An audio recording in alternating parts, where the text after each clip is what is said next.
High, welcome to শিক্ষণ.com। আজকের আমাদের course Microsoft office Excel 2007।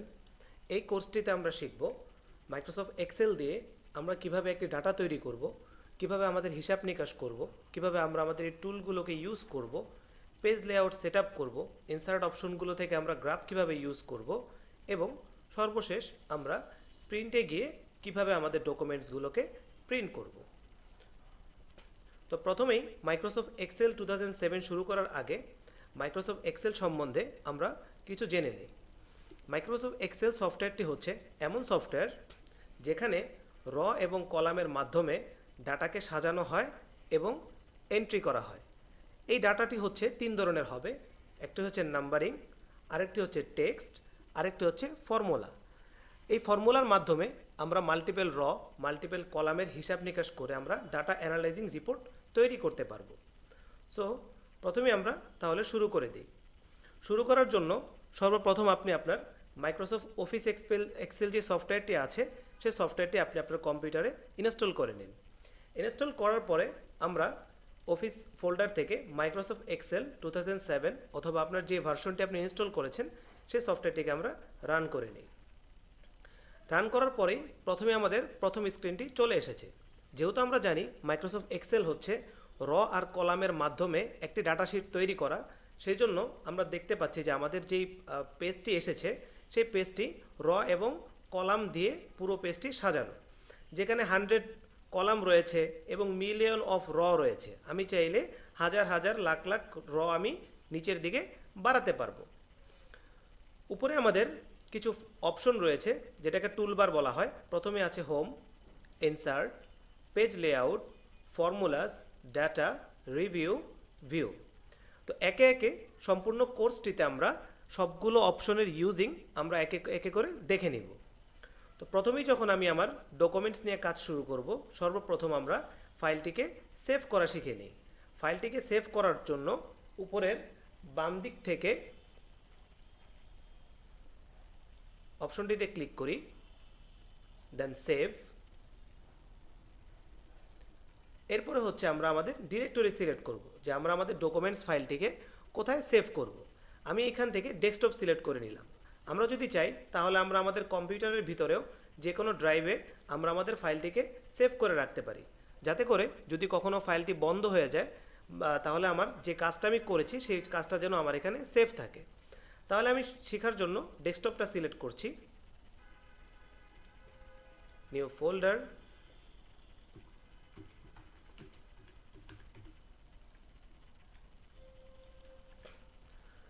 ফোল্ডারটিতে ঢোকার পরে নিচে আমরা দেখব ফাইল নেম নামক একটি জায়গা আছে। ফাইল নেমের মধ্যে আমরা আমাদের ডকুমেন্টসের ফাইলটি নামটি দিয়ে দিব, ক্লাস 01। এরপরে যদি আমরা দেখি সেভ অ্যাজ টাইপ, অর্থাৎ আপনি যে ডকুমেন্টটি সেভ করতেছেন সেই ডকুমেন্টসটি আপনি কি টাইপে সেভ করতে চাচ্ছেন। এখানে অনেকগুলো ফরম্যাট দেয়া আছে যেগুলো বিভিন্ন সময় বিভিন্ন কাজের জন্য আপনার দরকার হবে।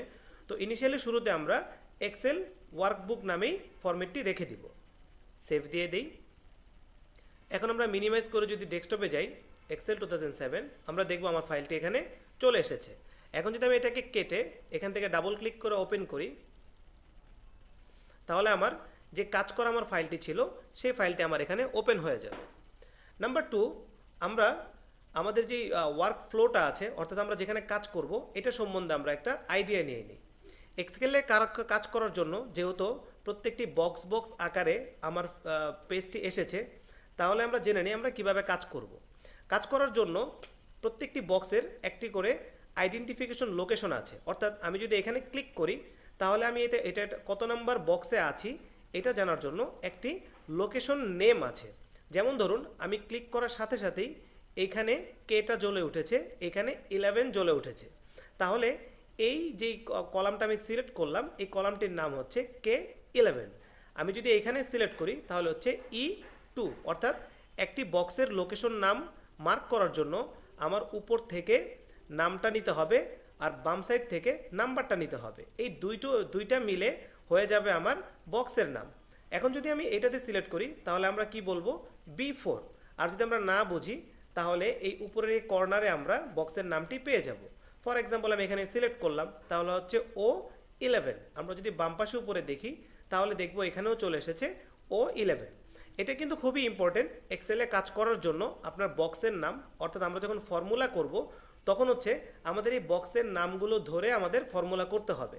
তাহলে শুরুতে আমরা জেনে নিলাম যে এক্সেলে কাজ করার জন্য আমরা যে বক্সগুলোতে কাজ করব, এই বক্সগুলো হচ্ছে আমাদের ফরম্যাটিং নাম্বারটা হচ্ছে, লোকেশনটা হচ্ছে যে উপর থেকে আমরা নামটা দেখব, বাম পাশ থেকে আমরা নাম্বারটা দেখব। তাহলে আমরা A1 এই বক্সটিতে সিলেক্ট করি। সিলেক্ট করে আমরা যদি এখানে কিছু টাইপিং করি,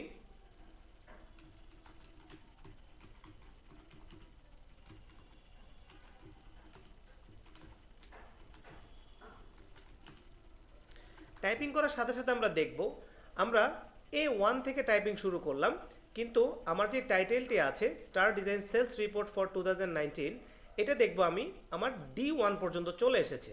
এখন যদি আমি বাইরে ক্লিক করি তাহলে দেখব যে 4টি কলাম জুড়ে আমার লেখাটি হয়ে গিয়েছে, কিন্তু আমার যে লেখাটি আছে সেটা কিন্তু 4টি কলামে অ্যাড হয়নি। কারণ হচ্ছে আমি যদি B1 এ ক্লিক করি তাহলে আমি এখানে মান দেখব এমটি। আমি যদি A1 এ ক্লিক করি তাহলে দেখব পুরোটা লেখাই আমার A1 এ রয়ে গিয়েছে। তো যখনই আমাদের লেখা কখনো বড় হয়ে যাবে, যখন আমাদের বক্সের সাইজের চাইতে আমাদের লেখাগুলো বড় হবে, সেটা দুইভাবে ম্যানেজ করা যায়। একটা হচ্ছে আমি আমার যে রটা আছে এটাকে ধরে আমি টান দিয়ে বড় করতে পারি। সেই ক্ষেত্রে আপনাকে একটা জিনিস খেয়াল করতে হবে যে আমার যে এই বরাবর যতগুলো র আছে সবগুলো র আমাদের বড় হয়ে গিয়েছে, কিন্তু ব্যাপারটা তো আমাদের এরকম হবে না। কারণ হচ্ছে প্রথমটা আমাদের যেহেতু হেডিং, সেই ক্ষেত্রে এটা একটু বড় হয়েছে, পরেরগুলোতে আমার বড় নাও হতে পারে। কন্ট্রোল জেড ইউজ করে আমরা ব্যাকে যাব। কন্ট্রোল জেড হচ্ছে ব্যাকে যাওয়ার শর্টকাট কি। শর্টকাট কিগুলো আমাদের মুখস্থ রাখতে হবে যাতে করে আমরা খুব তাড়াতাড়ি কোনো কাজ সম্পূর্ণ করতে পারি। তাহলে এখন এই যে 4টা কলাম জুড়ে নামটা হয়ে গেল, আমরা এটাকে ঠিক করার জন্য কি করব, এটাকে বলা হয় মার্জ টুল। অর্থাৎ আমি A1 এ ক্লিক করে মাউস চাপ দিয়ে ড্র্যাগ করি। এখন দেখব আমরা আমাদের 4টি বক্স সিলেক্ট হয়ে গিয়েছে। সিলেক্ট হওয়ার পরে আমরা উপর থেকে যদি সেন্টারে যাই তাহলে দেখব এখানে একটি অপশন আছে মার্জ অ্যান্ড সেন্টার। আমরা যদি সিম্পলি এই বক্সটিকে ক্লিক করি, দেন আমরা এখন আমাদের বক্সে যাই, তাহলে দেখব আমাদের যে 4টি কলাম ছিল এই 4টি কলাম একসাথে মার্জ হয়ে গিয়েছে। আমি চাইলে এখন B1 সিলেক্ট করতে পারছি না অথবা C1 সিলেক্ট করতে পারছি না। তাহলে এটাকে বলা হয় মার্জ টুল। আমি যদি কোনো দুইটি কলামকে একসাথে জোড়া লাগাতে চাই তাহলে আমাকে মার্জ সিলেক্ট করতে হয়। ফর এক্সাম্পল আমি যদি এই 4টা বক্সকে একসাথে করতে চাই অথবা 6টা বক্সকে একসাথে করতে চাই, তাহলে আমি ক্লিক করে ড্র্যাগ করব।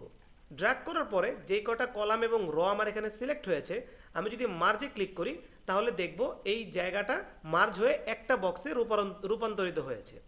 এখন এই মার্জের পাশে একটি তীর চিহ্নর মতো মার্ক আছে, যেখানে আমি দেখব আরও এখানে 4টি অপশন রয়েছে, যেটা আমরা সামনে স্টেপ বাই স্টেপ দেখব। কন্ট্রোল জেড দেই, তাহলে আমরা দেখে নিলাম যে আমরা একাধিক বক্সকে মার্জ করে আমরা আমাদের ফরম্যাটের জন্য আমরা কিভাবে কাজে লাগাবো। দেন হচ্ছে যেহেতু আমার এটা একটা টাইটেল, তাহলে টাইটেলটিকে আমরা ফন্ট নিয়ে কাজ করা। অর্থাৎ আমি এই টাইটেলটিকে বড় করব অথবা কালারিং করব অথবা ফন্টের স্টাইল চেঞ্জ করব, সেই ক্ষেত্রে আমাকে এই ফন্ট রিলেটেড কাজগুলো করতে হবে। এখানে অপশনগুলো আমরা দেখে নিই।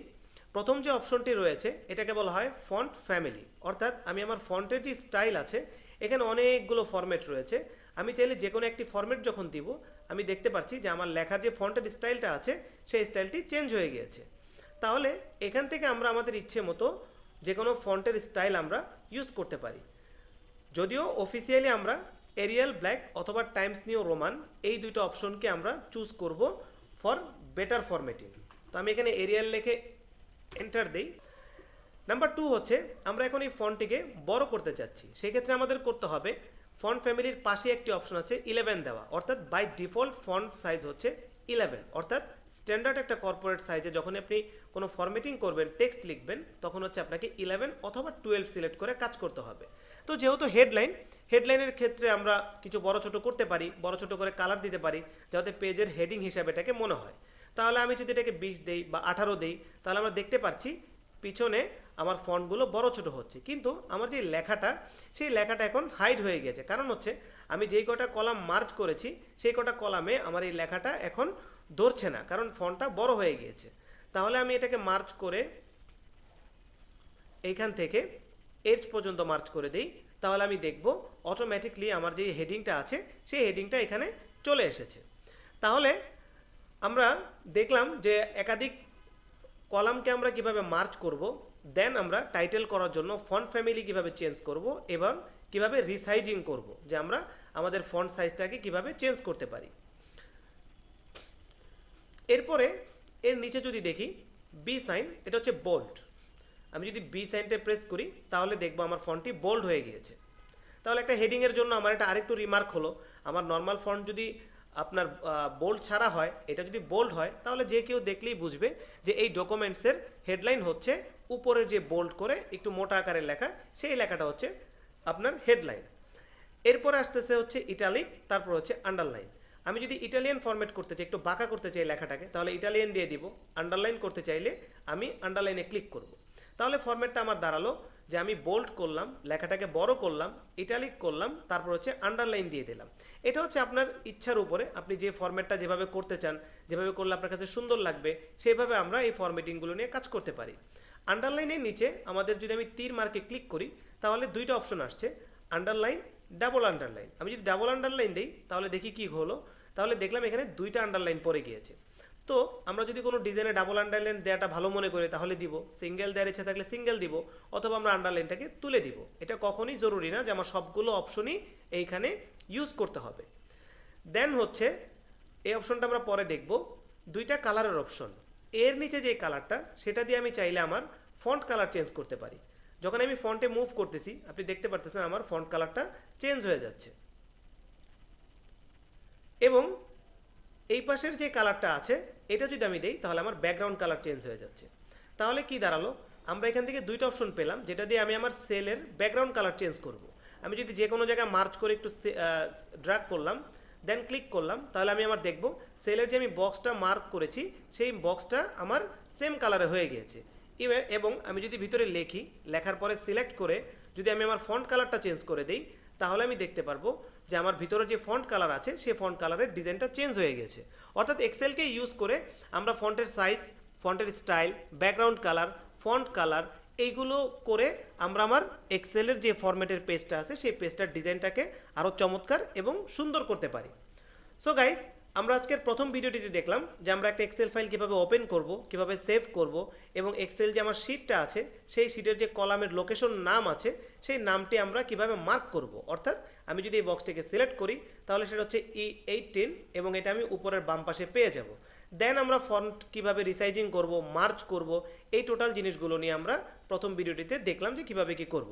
নেক্সট ভিডিওতে আমরা পরবর্তী স্টেপ নিয়ে আলোচনা করব। Thank you.